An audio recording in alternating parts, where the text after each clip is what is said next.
In every subsequent tutorial, we're going to have a conversation about API keys and regions. These are going to come up a lot. You have to put them in OpenTelemetry configuration, in Lambda layer configurations, and much, much more. Now, these are actually really simple ideas, but sometimes people get a bit stuck on them. So I'll do a quick overview on what these two things are and how to find out what your own are. So managing your API keys is really easy. You hover over data flow and go to API keys. From here, you'll see a series of API keys. The first three here, so the alerts, rules and tags, logs query, and teams API key, these are all for accessing the CoralLogix API. They're kind of like special case keys.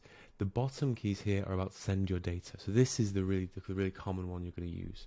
We recommend that you set up different keys for different purposes. That way, if one of your keys are compromised, it's not like the master key for everything.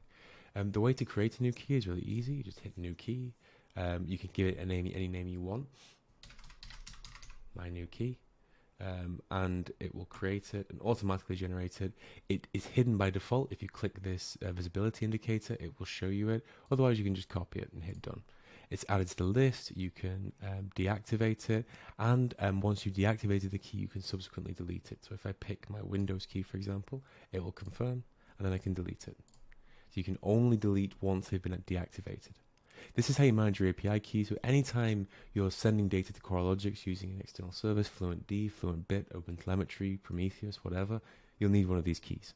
Now, the other thing that's always mentioned is the region. Okay, the region is really easy to find out, actually.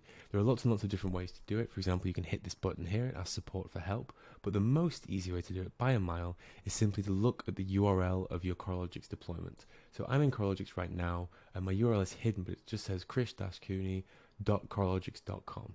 I go to the docs and I can see the team name is chris-cooney.coralogix.com. So I know that I'm in EU1. There you go. That was easy. It also tells me my AWS region as well. So it tells me my domain, my AWS region, the CoralLogix region that I'm in, and what my team host name is going to be. So have a look at what your team host name is, and then look for the relevant region. That's it. It's really that simple, but it's really important because this will inform your integration, which version of CoralLogix to send to, which deployment based on the region. So that's just a basic run through of API keys and regions because they appear in almost every single integration you're going to do, and it's really important that you become fluent with them so you're not stuck on these each time you're doing a new integration into CoralLogix.